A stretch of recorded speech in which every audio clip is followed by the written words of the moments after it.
Entre hier et aujourd'hui, bribes de civilisation, une chronique de Daniel Carré.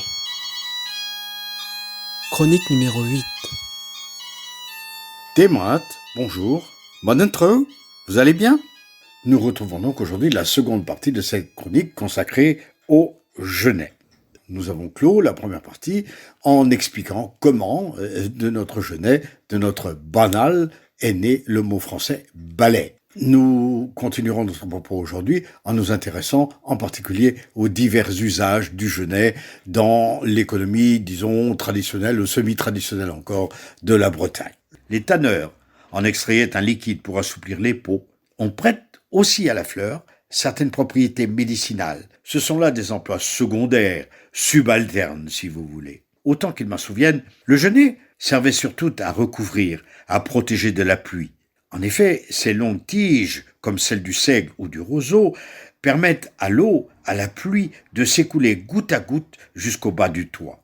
On en recouvrait donc des constructions secondaires, les appentis par exemple, ou bien encore les loges, comme on disait, des hommes des bois, des sabotiers, des charbonniers. On s'en servait aussi pour réparer les toits de chaume en urgence, dans l'attente du passage du chaumier.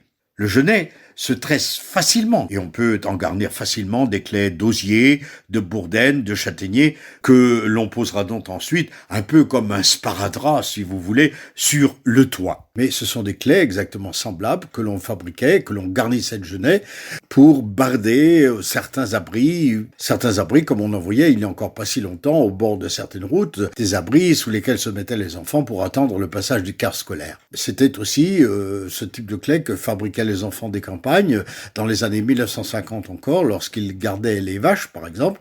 C'était très pratique, on pouvait se fabriquer comme cela un petit toit en pente et des cabanes dans les bois, etc., etc. Vous me direz peut-être, oui, mais comment faisiez-vous pour couper le genêt? Parce que, en effet, le genêt n'est pas une plante si facile que ça à couper. Eh bien, il faut se souvenir que, à cette époque-là, dans les années 1950 donc, et même un peu après encore, tout garçon, toute fille des campagnes qui se respectait avait, dès l'âge de 9-10 ans, un couteau, un vrai couteau dans sa poche. Un vrai couteau. Pas comme celui qu'on traînait dans ses poches dès l'âge de 5 ou 6 ans, et qui, comme l'on disait en breton, trouragnera à Péravel, pas à Péradouche. Un couteau qui coupe tout ce qu'il voit, mais rien de ce qu'il touche. Et puis, ces clés de genêt constituaient, pour les garçons que nous étions, des boucliers aussi faciles que rapides à fabriquer, des boucliers dont on avait besoin lorsque l'on faisait des batailles à l'épée. Quant aux épées, elles étaient constituées par 2 branches, de l'épaisseur d'1 pouce, 2 branches de châtaignier ou de noisetier. En comparaison de l'ajonc, le genêt fournit peu de bois.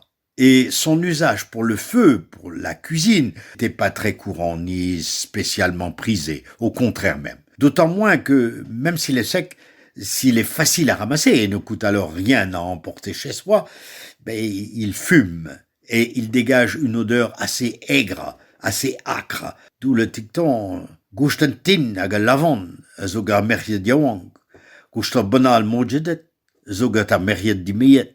Les jeunes filles sentent le thym et la davande. Les femmes mariées sentent la fumée du genêt. Et oui, parce qu'on en utilisait tout de même un peu, à défaut d'autres combustibles, au moins pour allumer le feu sur le foyer.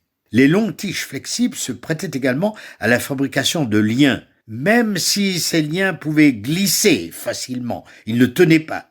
Ce n'est pas pour rien qu'on dit encore aujourd'hui en breton « moned ar skolmo bonal », marcher sur des nœuds de genêt, quand on veut dire qu'il n'y a aucune certitude dans l'action qu'on entreprend, dans ce que l'on fait. La chose n'est pas pérenne, la chose ne tiendra peut-être pas, ça va peut-être glisser. N'empêche que nous nous en servions, enfants, pour lier les voleurs, quand nous jouions aux gendarmes et voleurs, pour en faire des colliers à nos chiens de berger, pour pouvoir comme cela les tenir en laisse, les promener comme les chiens madame, comme l'on disait.